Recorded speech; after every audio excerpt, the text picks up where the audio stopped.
So who wants to take a look with me at the New York International Coin Convention that has just happened over in New York at the Intercontinental Hotel? Let's take a quick look right now.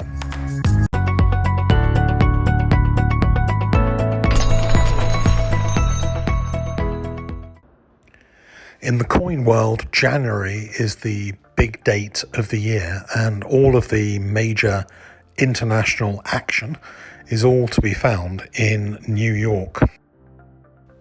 This year, a slightly cut down version of the International Coin Convention was held, or is being held right now, in fact, at the Intercontinental Hotel instead of the Hyatt, which is where it usually is held. And I was very lucky to have the opportunity to visit New York on the way back from Florida this year and just see all of the great things on offer at this major international convention. It was great to see quite a few of the very well-known coin names visiting from the UK, and it's funny sometimes when you're over in another country how you sometimes have more time to sit down with those people and see what's going on. But I picked out a few things that took my eye, and this was the first thing that I picked out, which is a coin that I absolutely love. This is an 1825 sovereign. This is the proof of record sovereign.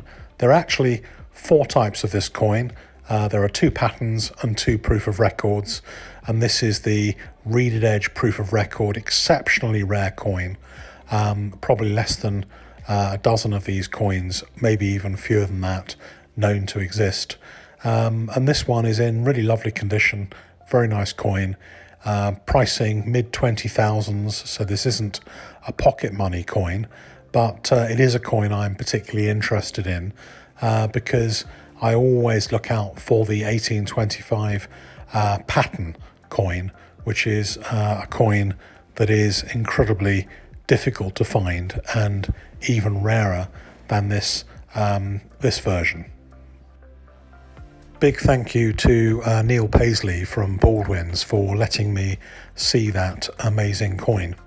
The next visit that I paid was to the Heritage Suite, where they were kind enough to let me take a look at some of the coins that are being sold in their next major auction. Bidding is, I think, live for these coins at the moment. And so it was great to be able to see some of the coins that you wouldn't normally see every day over in the UK. One of my favourites was this lovely Elizabeth I sovereign. Pretty amazing coin.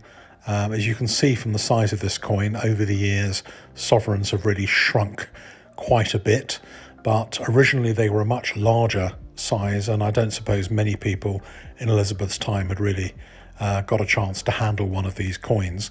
But they do seem to be a coin that is in pretty high demand on the auction circuit and achieving pretty considerable prices when they come up for sale.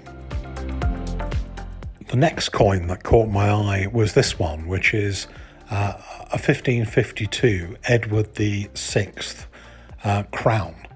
And looking at the NGC census, although you might think it's a low grade with AU50, it's got absolutely lovely toning. And although there are a number of details coins, this is one of only 2 coins at NGC for this year and type that have been graded. And in fact, the AU50 is the highest graded on the NGC system at the moment.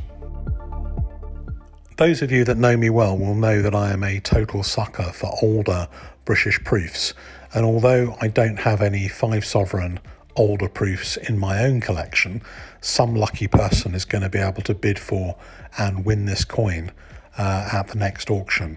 And although I only got a 62 in terms of grade, I think it's a really, really nice example of the very rare 5 sovereign gold piece from the 1826 proof set.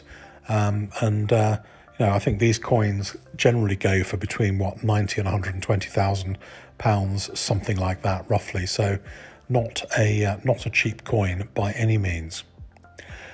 This one is a £0.5, an Elizabeth I £0.5 in AU53. Elizabeth I gold tends to be very, very sought after and highly bid for, and I'm sure this one will be no exception. There are 4 coins of this type graded with NGC at the moment, and this one has 2 of those coins in higher grades. So very, very rare and desirable coin. It always seems to be big gold coins that take my fancy when I'm at these exhibitions and conventions. But this particular one has amazing presence. This is a Rose Real from James I's second coinage. It did get a details grade because it's actually got a little kind of break in it, a little split in the gold, but it's still an absolutely fabulous coin with amazing presence, although it had been cleaned and, as I say, and split and damaged, but still a rare coin. And the last one that I want to show you from the Heritage suite is this coin, which was auctioned recently by Syncona, and has this lovely little label, but it's a very rare and very beautiful coin, which is a restrike proof moher from British India.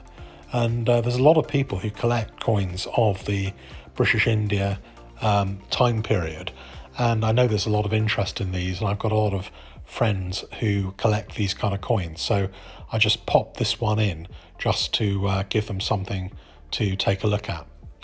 The actual convention seems to have gone down pretty well. Lots and lots of auction houses and big dealerships.